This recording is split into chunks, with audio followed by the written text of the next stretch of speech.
Good afternoon, fellow property owners. This is Lloyd Sherman. I'm a candidate for the 2020 HSVPOA Board of Directors. And today I'd like to discuss a topic, and this will probably be one of several videos that I'll try and put out between now and the time the ballots go out. So today I want to talk a little bit about the Comprehensive Master Plan, CMP. I was recently at a advisory committee meeting of the CMP, and one of the members asked me basically what my issues were with the CMP. And we were on a break, and there wasn't going to be enough time for me to discuss my issues with the CMP. So that kind of prompted me to want to do this video and give you my thoughts and my insight into what I'm thinking relative to the CMP itself. I put out an article probably several months ago now discussing my concern with the CMP being an ideology more than the details that are packed into the CMP. It's been almost 2 years since we adopted the CMP, and it's been in the evolution mode a lot longer than that. And now the CMP Advisory Committee is being heard to say that it's a 30-year plan instead of a 20-year plan. And 30 years from now, most of us are not going to be too concerned about what's going on in the village, quite frankly. So my concern is that we do something in the immediate future that helps the village. And I don't see that being accomplished with the CMP. So the underlying problem, I think, with the CMP is that it represents a major shift in the organization. We have become a development organization and not a maintenance organization, which is what the POA should be. So we're going to have more issues like we had with the Balboa golf course this last year if we can't figure out how to fund these projects going forward. We were told when we couldn't afford to do the Balboa Club that we have several other clubs that are going to come in behind that to have the same problem. So, so my issue, again, the detail in the CMP has to do with no substantial increase in revenues. Our salary expense continues to grow. Our infrastructure and repairs seem to continue to be a problem and aren't getting taken care of at the rate that they need to be. And quite frankly, we're falling into a state of disrepair. So with that, I'm going to discuss a little bit.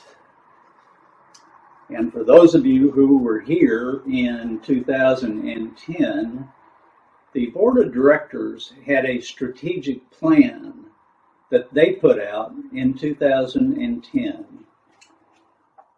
Very comprehensive document. This is the size of that document. This document was signed by all of the members of the Board of Directors. It had tasks and implementation schedules in it, down to the level of being assigned to what the general manager and the CFO needed to do to accomplish those tasks. Very detailed. This is what a strategic plan is about.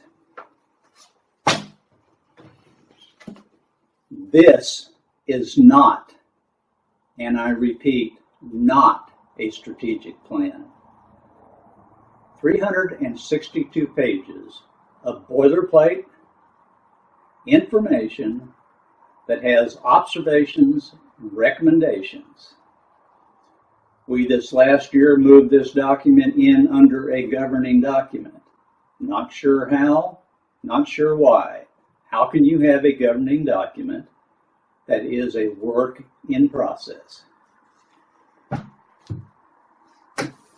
So let's discuss the first 100 pages of the CMP and talk about some of the subjects in that first 100 pages.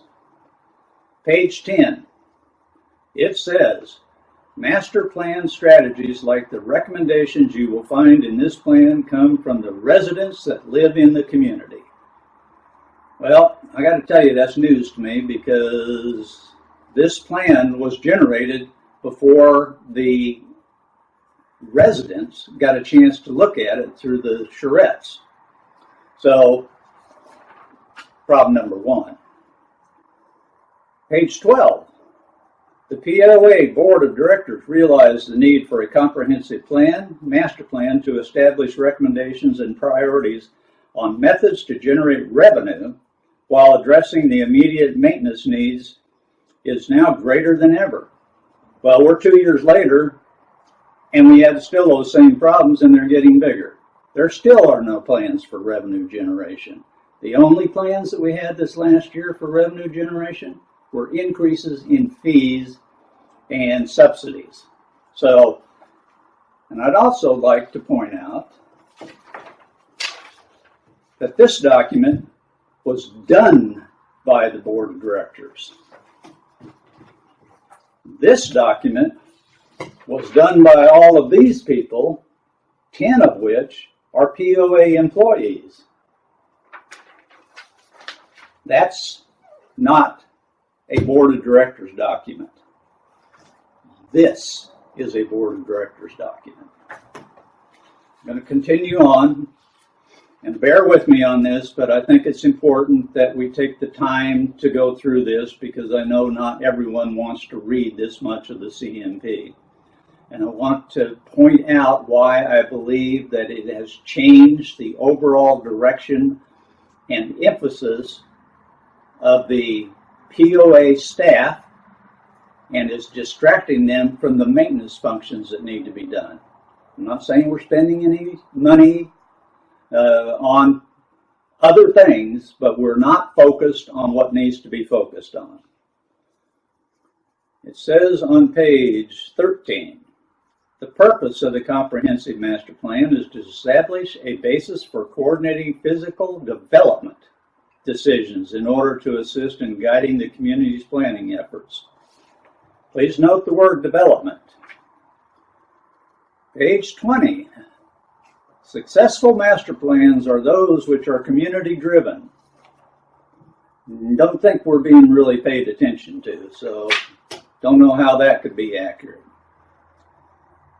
Planning process. The people that the plan most affect must guide the direction of any good comprehensive plan. Agree with that 100%. Is that being done? Don't think so. Page 24.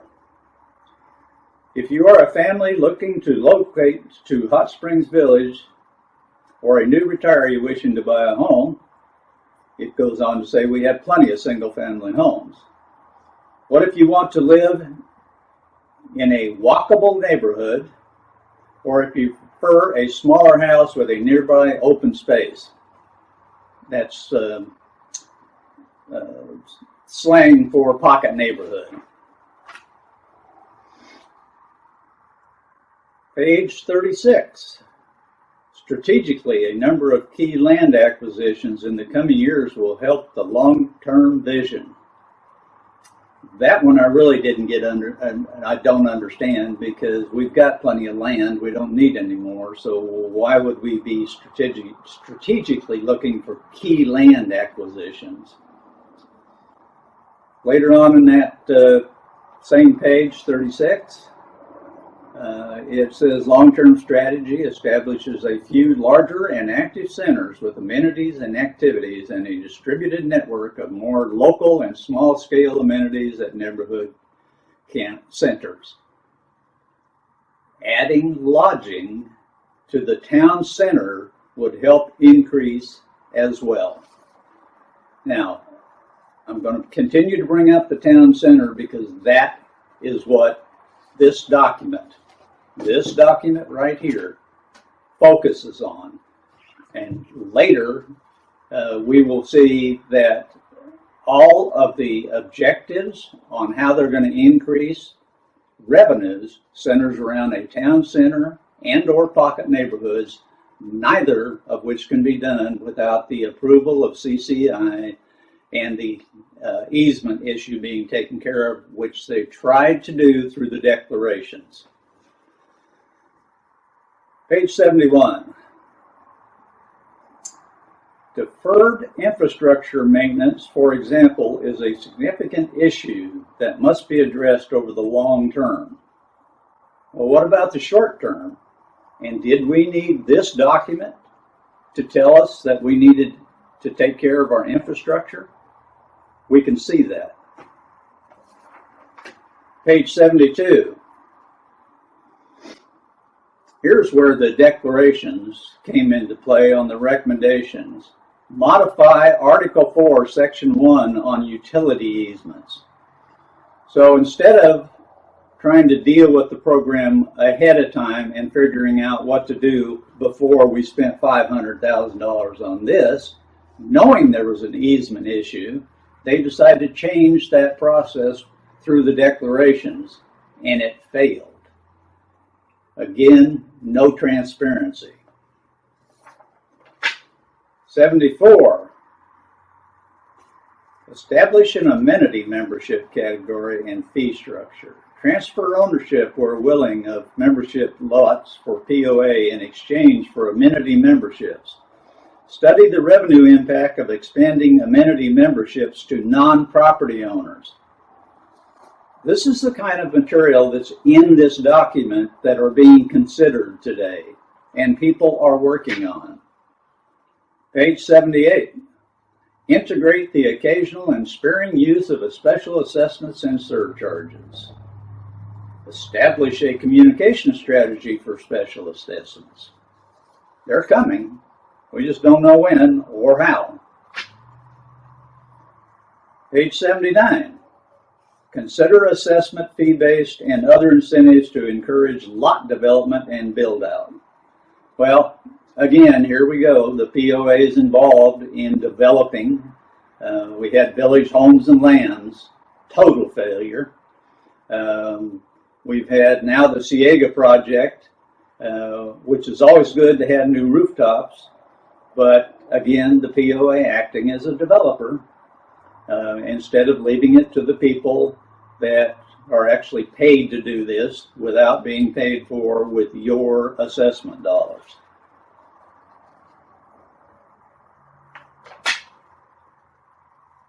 Page 80. Recommendations on budget and finance. Development of mixed-use projects, resort hotels, and meeting venues.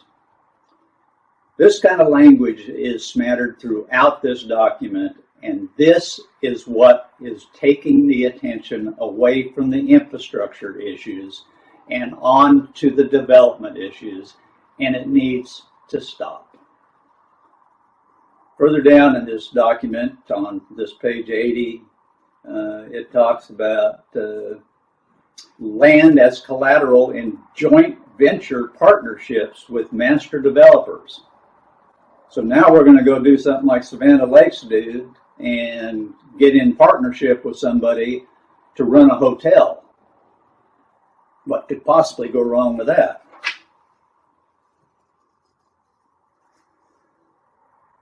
Page 81. Golf resort and conference facility.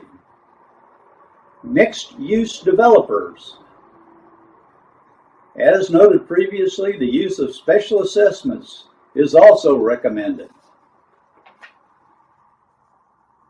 Page 84. Enable and encourage development of a town center. Encourage development of new or more diverse housing products. That could be dangerous. Encourage higher density housing development. Well, all right, page 89, just a couple quick ones. The town center and other new development concepts are proposed as part of this plan. So in the first 100 pages, here's another one on page 91, establish a town center. I am all for strategic planning. I'm not for planning something 30 years from now, which cannot be achieved in a document like this. This is unwieldy. It's not controllable. The CMP Advisory Committee has done nothing that I'm aware of. They haven't reported to the board. The board hasn't been involved in any of the discussions on where the CMP is at this point. They haven't given them a briefing. So what has the CMP done for us the last 2 years other than drain our resources away from being a maintenance organization? Like I said, I'm all for strategy plans, 1, 3, and 5 year strategy plans with an eye on the future. You can't take your eye off of the future, but you've got to focus on today and what can be done and what's realistic. This is not realistic. This was realistic. I intend to introduce concepts like this back into the board and into the working sessions if I'm elected. And I'm asking for your support and your vote in this next election. I also want to mention that I am also endorsing Dick Garrison and Tucker Amahamdro as the other 2 candidates to take the seats with me. They are like-minded, and I believe will be assets to our next board. Thank you, and I will see you on my next video.